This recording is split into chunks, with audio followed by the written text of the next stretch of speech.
Olá, meus irmãos e irmãs da Sociedade Espírita Cristã, Vinha de Luz. É com muita alegria que aqui estamos para dedicarmos alguns minutos ao estudo do Evangelho segundo o Espiritismo. E o nosso estudo de hoje será pautado no capítulo 5 do Evangelho, cujo título é Bem-aventurados os aflitos, né? É uma etapa do Evangelho onde Allan Kardec analisa com profundidade as mensagens colocadas pelo Cristo quando realizou o Sermão do Monte, né? Uma das etapas mais importantes da sua passagem pelo planeta Terra. É uma etapa tão importante que o Mahatma Gandhi disse certa vez que se todas as escrituras sagradas do mundo fossem perdidas e sobrasse apenas o Sermão do Monte, nada se teria perdido.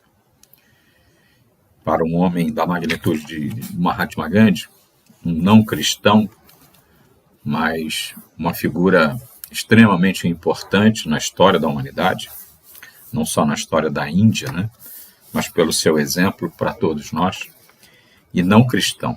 Essas palavras fazem com que essa passagem da vida de Jesus tenha realmente uma importância muito grande. E por isso o nosso estudo hoje vai estar pautado numa das frases colocadas por ele, né? Bem-aventurados os aflitos. Mas nós vamos nos deter numa parte desse capítulo que diz: a felicidade não é deste mundo. Mas, inicialmente, vamos fazer uma leitura, e aqui separei um texto que tenho certeza tem muito a ver com o nosso tema, porque é algo importante para que todos nós possamos desenvolver nesse nosso processo de aprendizagem, na passagem pelo plano físico.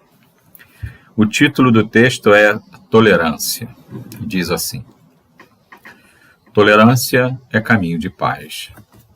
Não julgues esse ou aquele companheiro ignorante ou desinformado, porquanto se aprendestes a servir, já sabes compreender.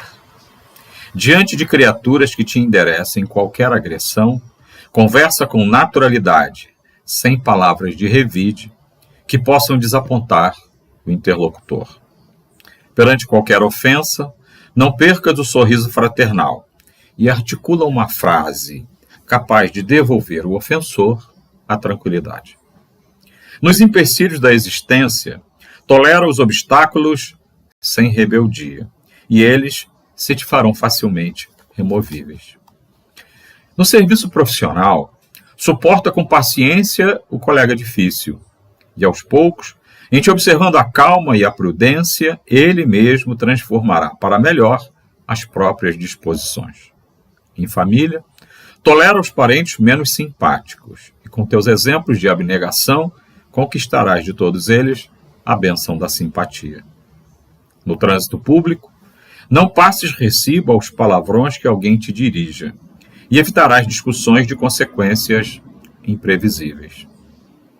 Nos aborrecimentos e provações que te surgem a cada dia, suporta com humildade as ocorrências suscetíveis de ferir-te a tolerância. E a tolerância se te fará trilha de acesso à felicidade, de vez que aceitarás todos os companheiros do mundo na condição de filhos de Deus e nossos próprios irmãos. Texto de Emmanuel, pelo médium Francisco Cândido Xavier, do livro Plantão de Ideia. Façamos então a nossa prece. Deus, Pai de misericórdia e bondade, aqui estamos em Teu nome, pois que buscamos a luz. Buscamos o conhecimento que nos permite a cada dia galgar mais um degrau no nosso processo evolutivo. Rogamos a Tua bênção, a Tua misericórdia, que nos fortalece e que nos faz prosseguir nossa jornada terrena com fé e resignação. Amado Mestre Jesus, divino amigo, instrutor, nosso guia e modelo, rogamos a tua bênção, Mestre. A tua bênção que nos dá o caminho certo, que nos ilumina e nos faz prosseguir essa jornada na certeza de que um dia estaremos junto de ti, pois que em prática colocamos o amor que nos ensinastes, e amando ao próximo como a nós mesmos e a Deus sobre todas as coisas, um dia atingiremos o nosso objetivo, que é chegar ao plano espiritual numa condição melhor de evolução espiritual. Aos nossos mentores espirituais, aos mentores das nossas casas de caridade, rogamos a tua bênção, a tua companhia, o momento em que conosco partilha essa passagem pela terra, nos auxiliando, nos amparando, nos acolhendo e nos intuindo nos momentos difíceis, para que não nos desviemos do caminho. Estejam conosco, instrua-nos no momento em que precisarmos, nos momentos em que estivermos frágeis, pois que tantas são as aflições, para que possamos superar e assim prosseguir essa jornada, para que um dia deixemos esse planeta melhor do que aqui chegamos. Que possamos fazer dessa distância entre o berço e o túmulo momentos de crescimento espiritual. E assim, rogando ao Pai Criador as bênçãos divinas, damos início ao nosso estudo, dando graças a Deus. Bom, então nós vamos começar o nosso estudo fazendo a leitura e os comentários a respeito do texto que está lá no capítulo 5. E Allan Kardec colocou esse texto, que na verdade foi ditado por François-Nicolas Madeleine, cardeal Morlot, em Paris, em 1863. E ele começa nos dizendo: não sou feliz, a felicidade não foi feita para mim. Exclama geralmente o homem em todas as posições sociais. Isso, meus caros filhos, prova, melhor do que todos os raciocínios possíveis, a verdade desta máxima do Eclesiastes. A felicidade não é deste mundo. Com efeito, nem a riqueza, nem o poder, nem mesmo a florida juventude são condições essenciais à felicidade. Digo mais, nem mesmo reunidas essas três condições tão desejadas, porquanto incessantemente se ouvem no seio das classes mais privilegiadas, pessoas de todas as idades se queixarem amargamente da situação em que se encontram. Então, nesse primeiro momento, nesse primeiro parágrafo, o que está sendo colocado para a gente é um grande questionamento, uma grande reflexão. Será que poderemos ser felizes num plano de provas e expiações? O que verdadeiramente buscamos aqui? E é colocado, né, o fato de que nem mesmo nas pessoas privilegiadas, socialmente, economicamente, elas deixam de reclamar da situação que vivem. E por que será que isso acontece, né? O que é, na verdade, felicidade? Esse talvez seja o grande questionamento, né? O que é felicidade?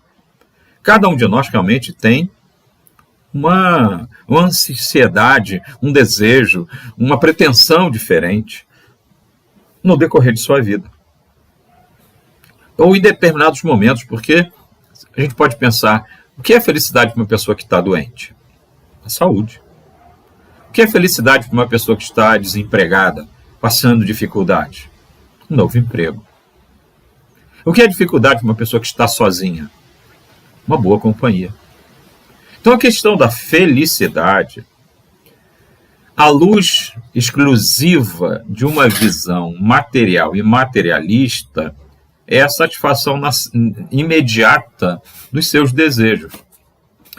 Mas quando nós pensamos de uma forma diferente, quando nós colocamos esse questionamento à luz da doutrina espírita, à luz dos ensinamentos de Jesus, a felicidade se transforma numa outra situação, que vai muito além das nossas necessidades imediatas. E é isso que a gente vai ver ao longo do nosso texto, né? Ele continua então dizendo o seguinte: diante de tal fato, é inconcebível que as classes laboriosas e militantes invejem com tanta ânsia a posição dos que parecem favorecidos da fortuna. Neste mundo, por mais que faça, cada um tem sua parte de labor e de miséria, sua cota de sofrimentos e decepções, de onde facilmente se chega à conclusão de que a Terra é lugar de provas e expiações.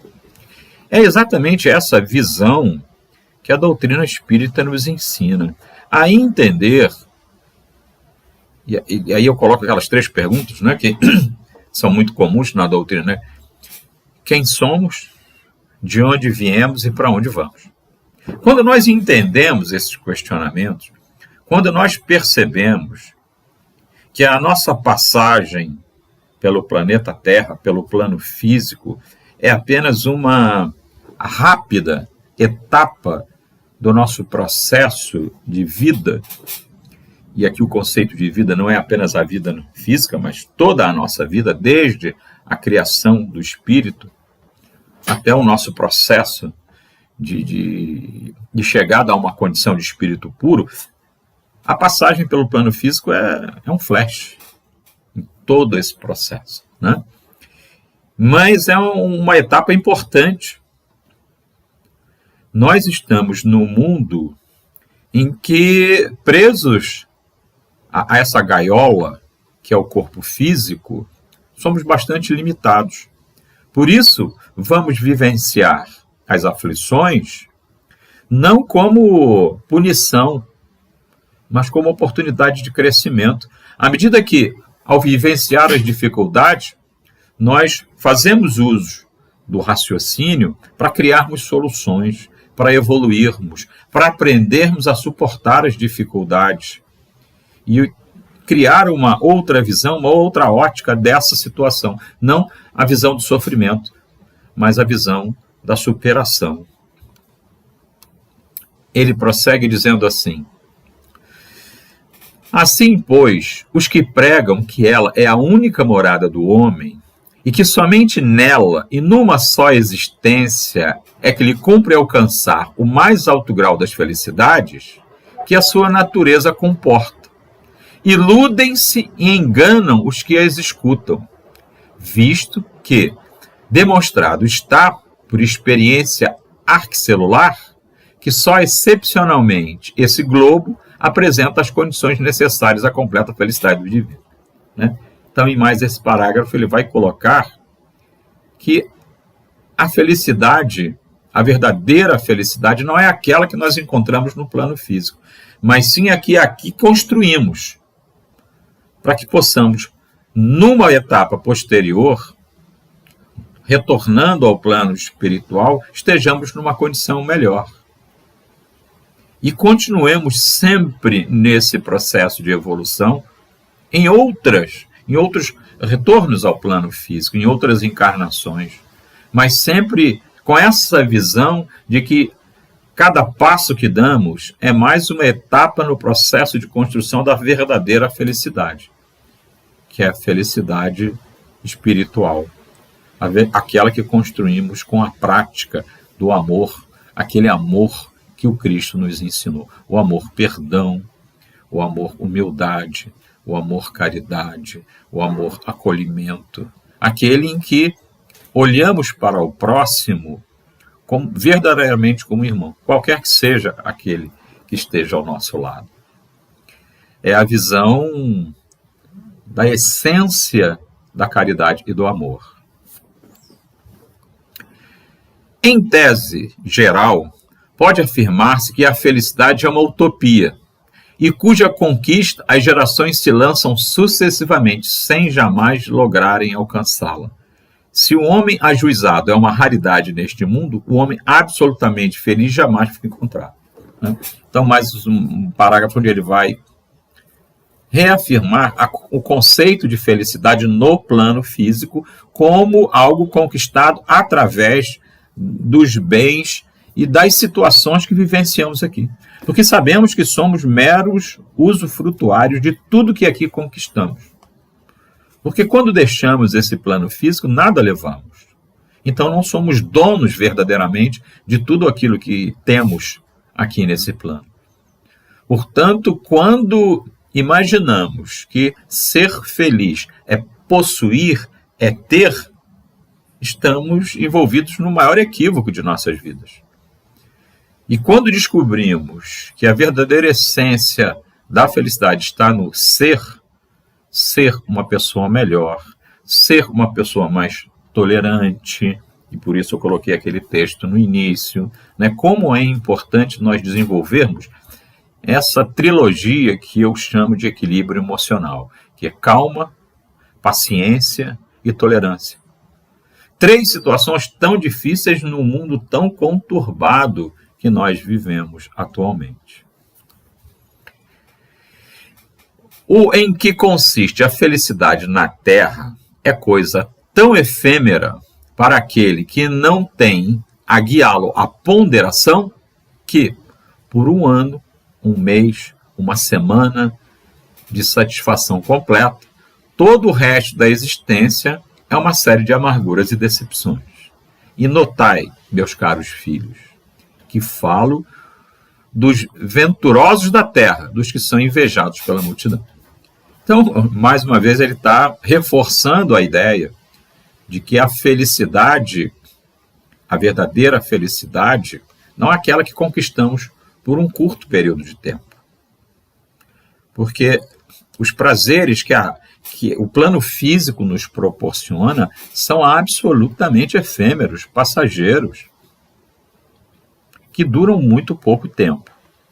Quando visamos satisfações e prazeres materiais, precisamos olhar um pouco mais à frente, ter uma visão um pouco mais ampliada do que é, evidentemente, a vida que consiste numa passagem pelo plano físico, mas numa existência no plano espiritual muito mais significativa sobre todos os aspectos, né? Sobre o tempo, sobre o que vivenciamos, sobre com quem vamos estar.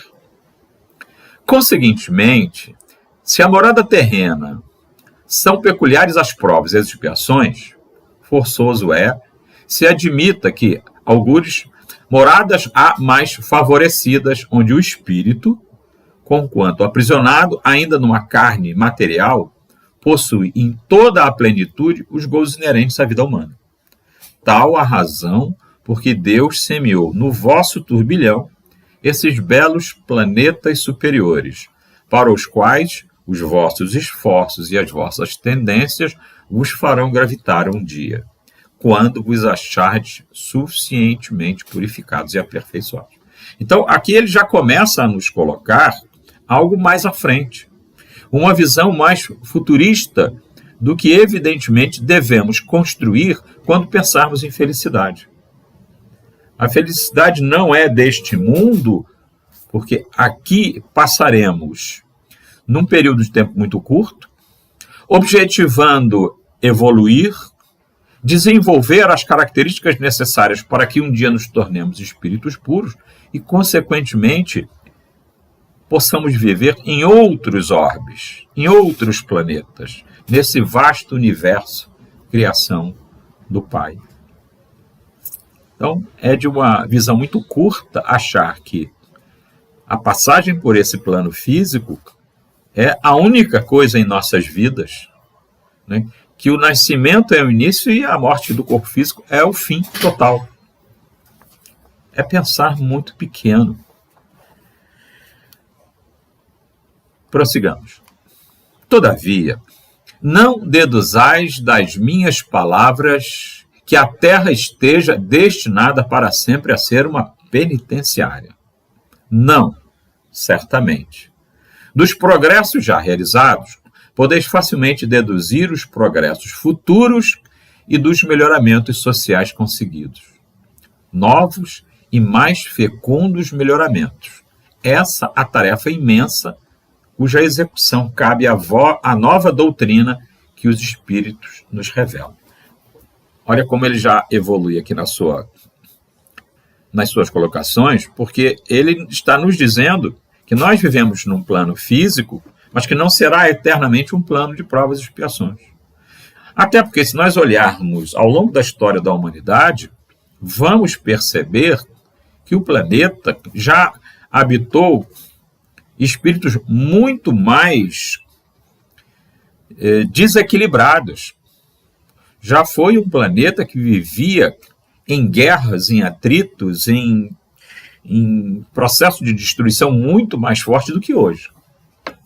Hoje existe, quando algo acontece em qualquer ponto do planeta, como um negro que é covardemente assassinado por policiais nos Estados Unidos, e isso é um fato relativamente recente, esse fato tem uma repercussão mundial e existe todo um processo de rejeição a esses atos e mudança de comportamento. É claro que esse é um processo lento e gradual, mas o comportamento humano começa a se transformar. E essa transformação vai se refletir em todo o planeta. Ainda somos um planeta de muitas dificuldades, de muitas aflições. Mas a gente percebe que cada vez que um fato que nos choca, né, e são muitos os que vemos nas mídias, nós começamos a repensar realmente quem somos. Por que tantas atitudes negativas?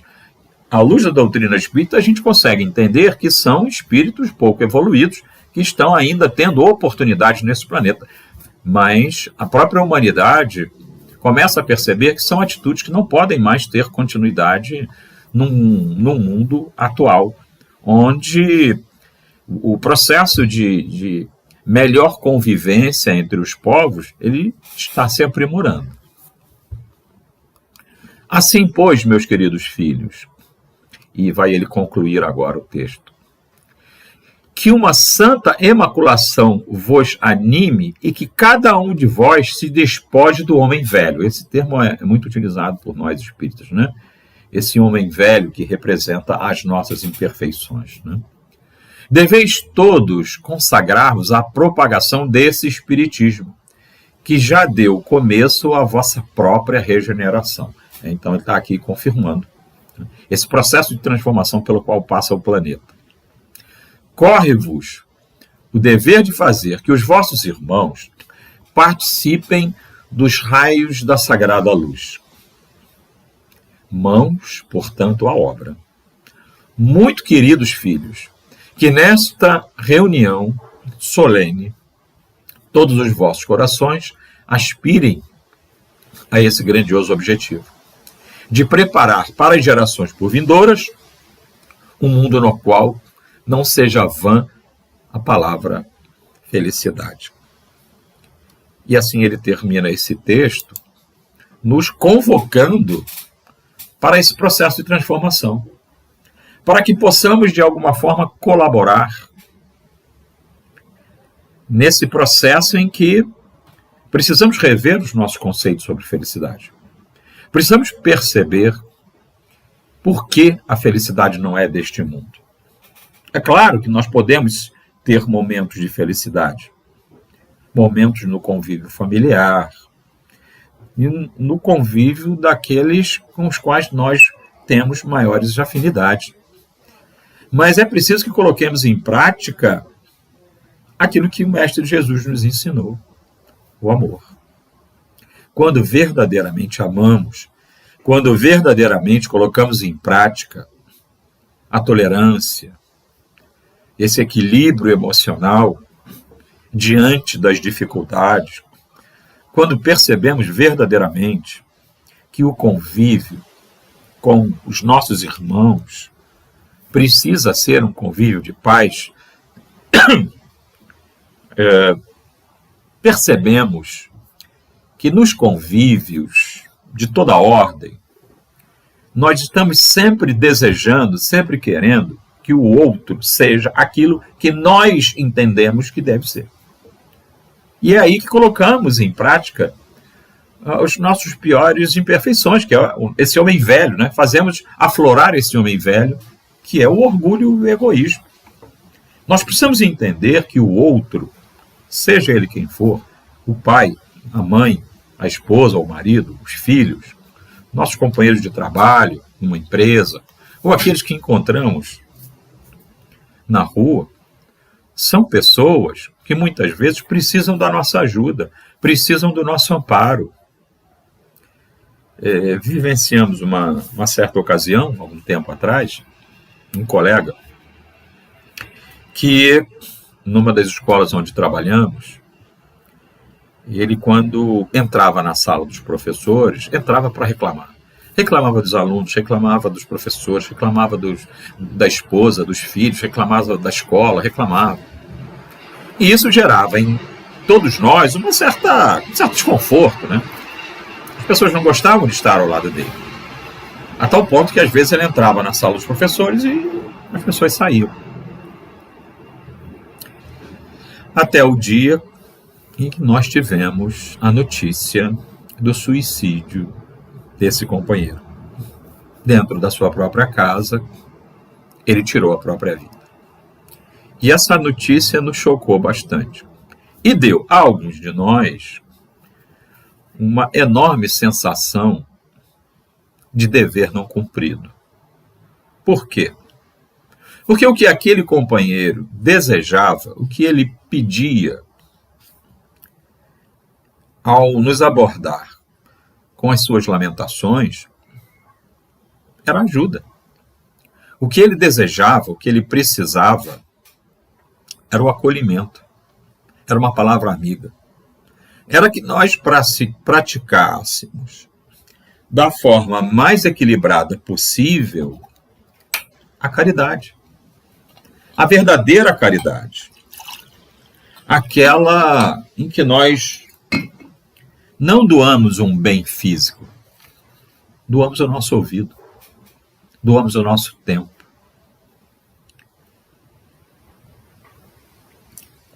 Porque, de uma forma geral, nós ligamos caridade à doação de um bem físico. Aquela roupa que nós não usamos mais, aquele sapato que não usamos mais, aquele agasalho que não precisamos.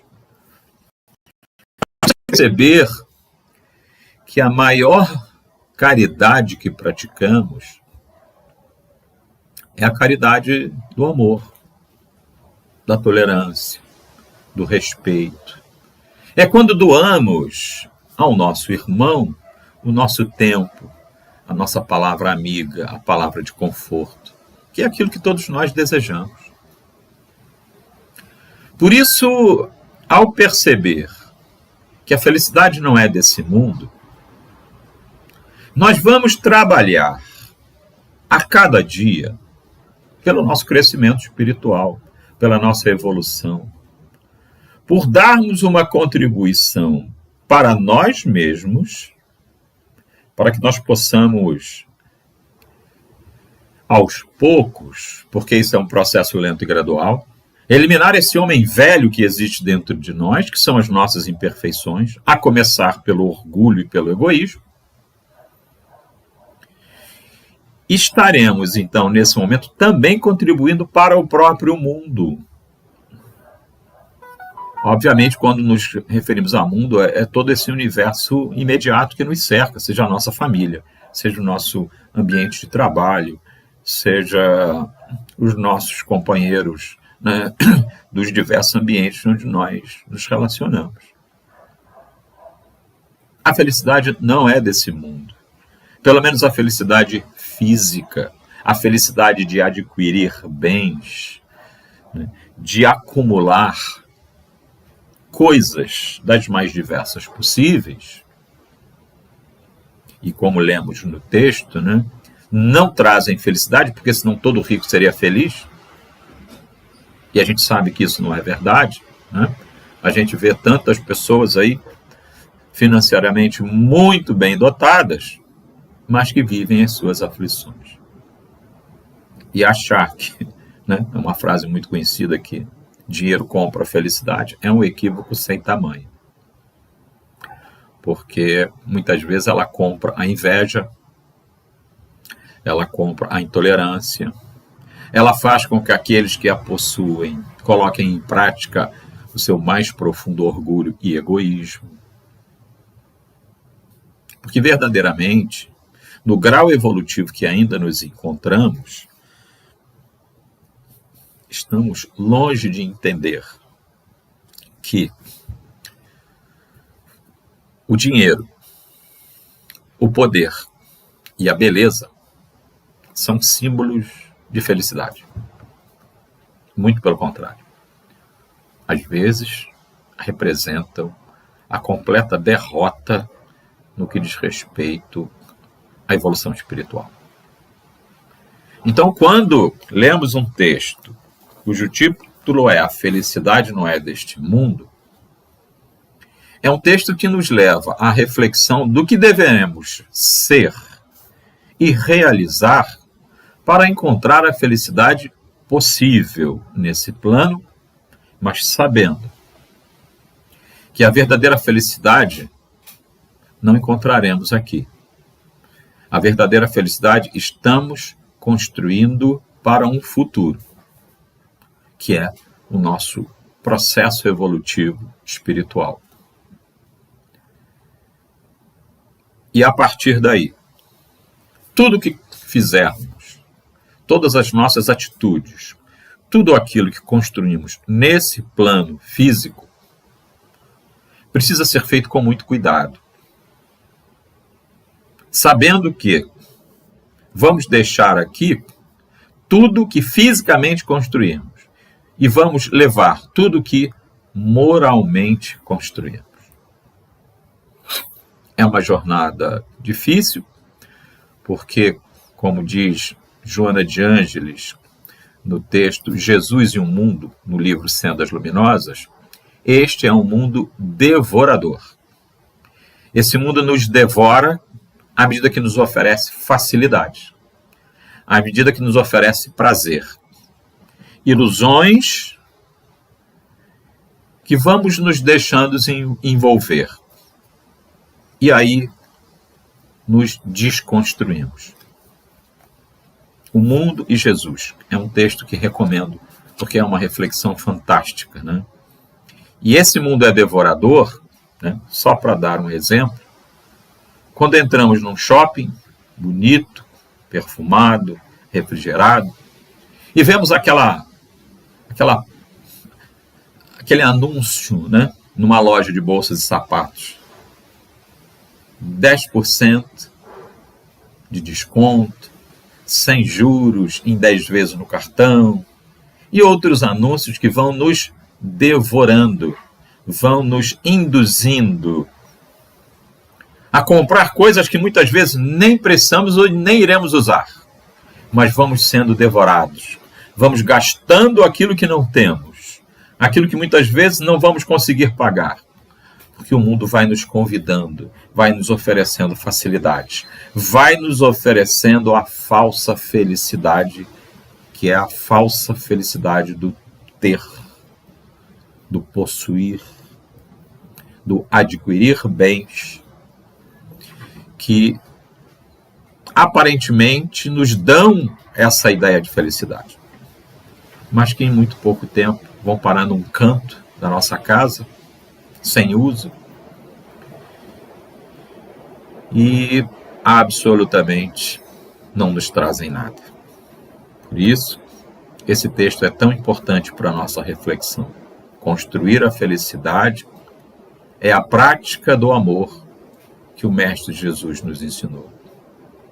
amar ao próximo como a nós mesmos e a Deus sobre todas as coisas, e todas as consequências que essa reflexão nos traz: a tolerância, a calma, a paciência, o equilíbrio para lidar com as aflições, o equilíbrio nos momentos difíceis, o equilíbrio no momento que temos a notícia da perda de um ente querido, de uma doença mais forte, da perda de um emprego, ou de qualquer situação para a qual estamos sendo testados diariamente.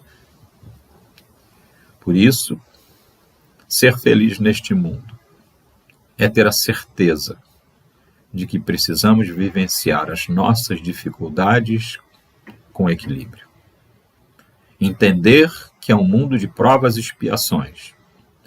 E a felicidade que estamos construindo agora é para um outro mundo, um pouco mais à frente. Que possamos pensar, refletir nesse texto que está lá no capítulo 5 do Evangelho, para que possamos viver melhor, com mais equilíbrio, nesse plano de provas e expiações. Assim sendo, vamos fazer a nossa prece final, agradecendo ao Pai a oportunidade que estamos tendo. Obrigado, Divino Pai, por todas as oportunidades que nos permite nesse plano físico, pelo corpo físico, pela família, pelo lar, pela oportunidade de trabalho, pelo alimento que temos na mesa, pela oportunidade de crescimento espiritual.